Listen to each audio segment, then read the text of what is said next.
Chapter 22 Rococo. The word rococo comes from the French word rocaille, which means baroque pebble. This was actually originally a negative term for overly ornate, gold-gilded material. So rococo pieces tend to be small, intimate, private, for personal homes. They tend to include pastel colors, sometimes frivolous or love-related material, focusing on fantasy rather than reality. Here's our map of Western Europe in the 18th century. Let's start off with French Rococo. This is A Pilgrimage to Cythera by Jean-Antoine Watteau. He developed the fête galante style, in which aristocrats were depicted in idyllic settings in luxurious clothing. Fête galante means outdoor entertainment. So this is A Pilgrimage to Cythera. We're not sure if the people have just arrived at Cythera or are about to leave. This is where Aphrodite rose from the sea. And so we actually have a sculpture in the right here of Aphrodite or Venus. So we have very pastel colors. We have an emphasis on love. We see everyone coupled off. Another thing that we notice in a lot of Rococo pieces is this kind of feathery look to the trees, the leaves, the foliage. You also see all of the little putti flying all over on the left-hand side. Another Watteau piece, Mezzotin. Mezzotin means half measure, typically referring to of liquor. This is actually a static figure from Commedia dell'arte, which was very popular at this time. This was an amorous suitor. And so we see this guy, he's in his typical costume and he's pining for a young woman. And we have this sculpture, the sculpture in the back that references this young woman. So Mezzotin or Mezzottino is a schemer, a troublemaker. He's also a charmer as well. We oftentimes see him singing or dancing. He's oftentimes musically inclined in these Commedia dell'arte skits. Again, we see pastel colors, we see the feathery brushstrokes of the trees and foliage, and the theme of love. Here's a drawing by Watteau, seated young woman. This is using trois crayons. We have red and black chalk, along with white highlights. So we have this very simple but exquisite drawing of this woman seated. You can see that he is working through a couple of areas, specifically the hand and the foot. And you can see how he's trying to figure out the toes here and the fingers. And he's trying to get these details accurate for a larger painting. Here's another Watteau. This is Gersant's signboard. This is Edmé Gersant. He's an art dealer, though this isn't actually what his shop looked like.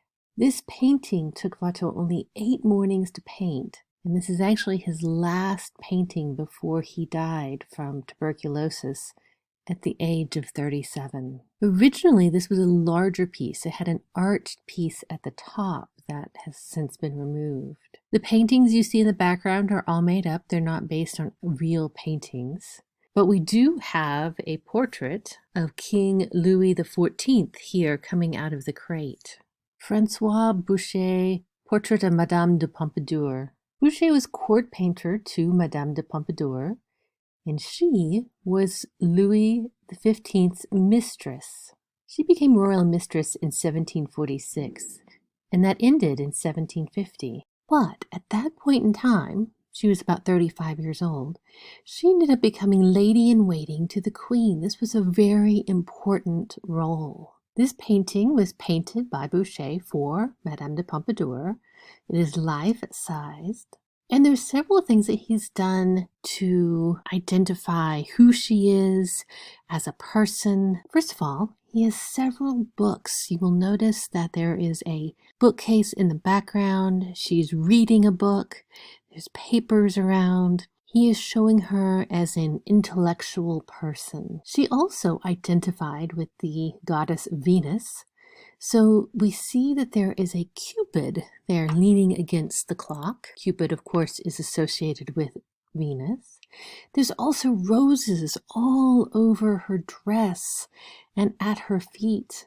This is also another symbol of Venus. And then pearl bracelets. Pearls, again, from the sea, just like Venus. But this is Rococo, so we have lots of pastel colors, gold gilding, lots of opulence. You'll also notice that if you look very closely, that there's a mirror behind her. So that bookcase and clock that we've been talking about are actually, it's a reflection of the bookcase, the clock. And the clue is right behind her head. To the right, we see the back of her head. And then you can identify the elaborate gold gilded frame of this large mirror. Now, mirrors would have been very expensive, and so this was also another show of her wealth. We, of course, have a wonderful, cute little dog at the bottom of the painting. Sometimes, obviously, these were their own pets, but sometimes it was also a symbol of loyalty and fidelity.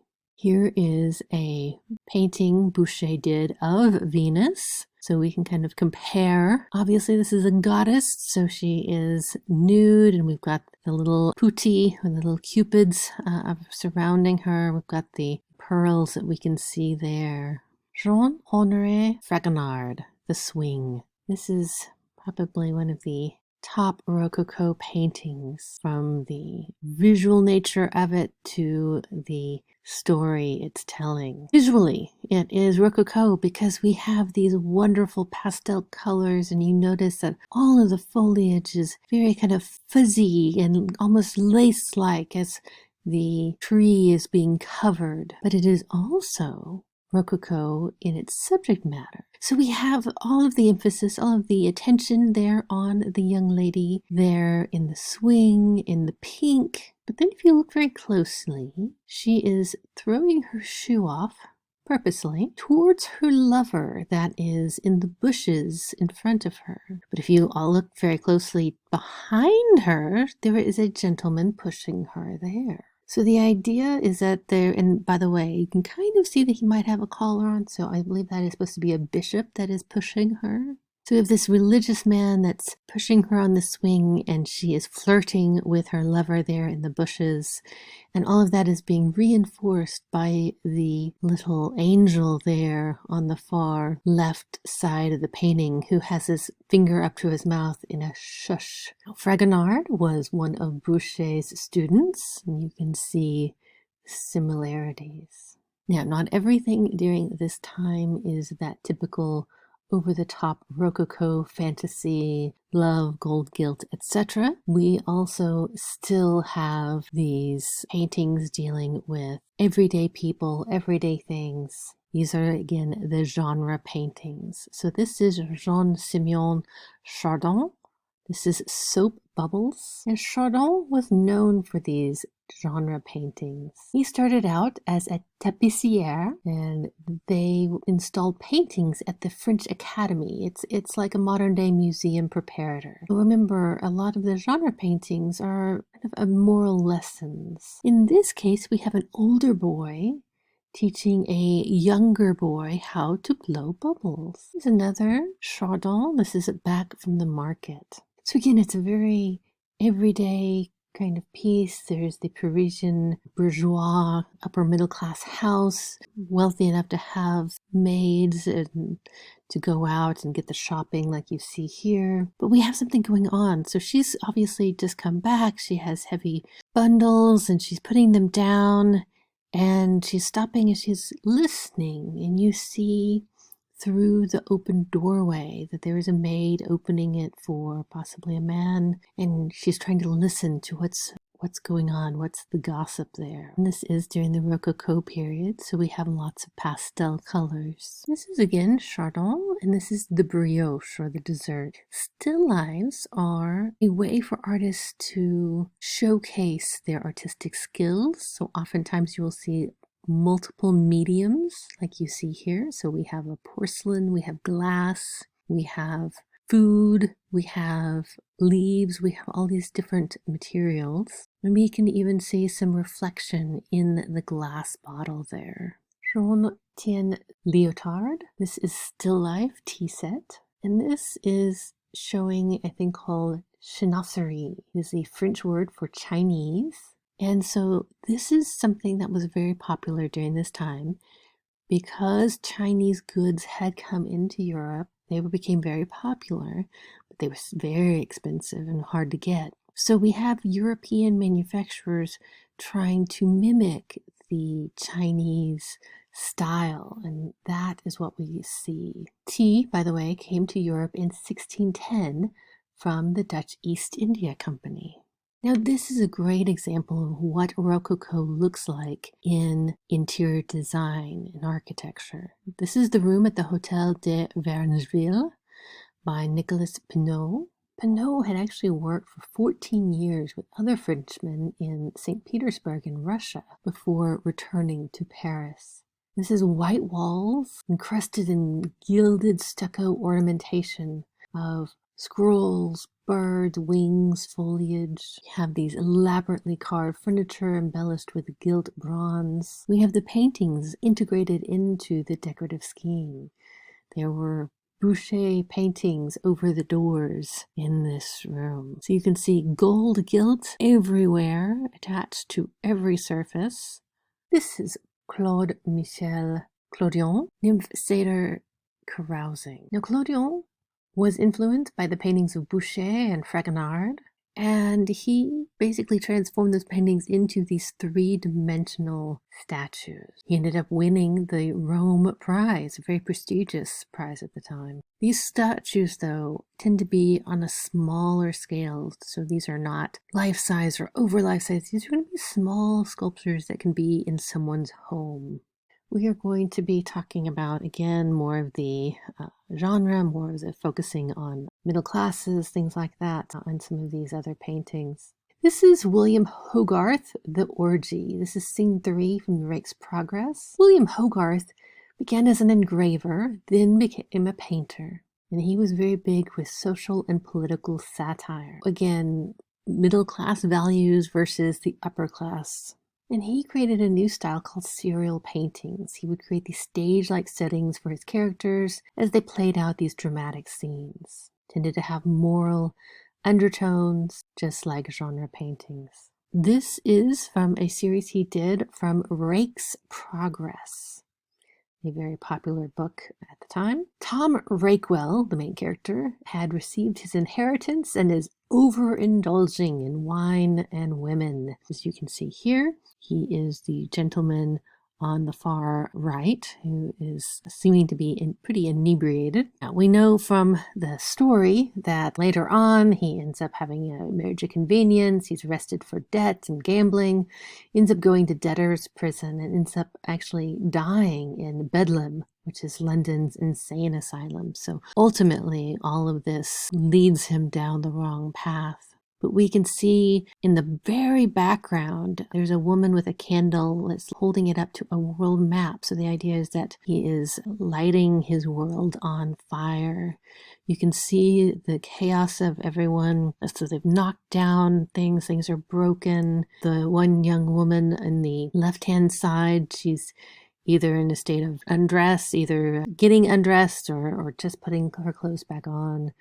Most likely she was a prostitute or a woman of the night. On the bottom left, there is a chamber pot that's spilling, so this is just a chaotic scene. But what we see a lot of times is that these paintings would be turned into these prints. And prints were much more accessible to the actual middle classes. And in this case, we actually see a little bit more. We can see that world map so much clearer. We can see a little bit more of the chaos that's happening, so you can see everything. Canaletto, who cantava at the Molo. Canaletto is known for his vedute, or view paintings of Venice. He became really popular in England after his works were purchased in Venice and then brought back to England. What we need to talk about now is something called a grand tour. Young men, almost all of them were men, after they graduated from school before getting into a business or taking over the dukedom of their father or something like that, they went on a year or sometimes 2-year long grand tour of Europe, going to all of these places. Basically, the idea is to get all of the craziness out of your system so you can come back and have a responsible life. And so Venice was one of the major stops on this grand tour. We have these Englishmen coming, and they were very attracted to these very realistic, very detail-oriented paintings that Canaletto did, and then his paintings were then transferred back to England, and then he became very popular there as well. This one was commissioned by Joseph Smith, who was the British consul to Venice.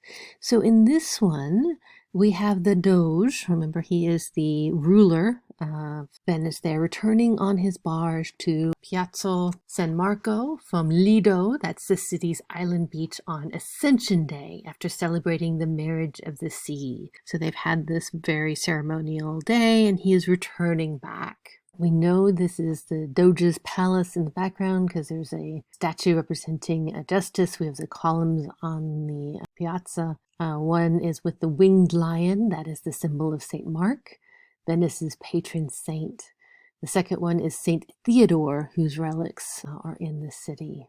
This is the facade of the Karlskirche, the Church of St. Charles Borromeo in Vienna, by Johann Fischer von Erlach.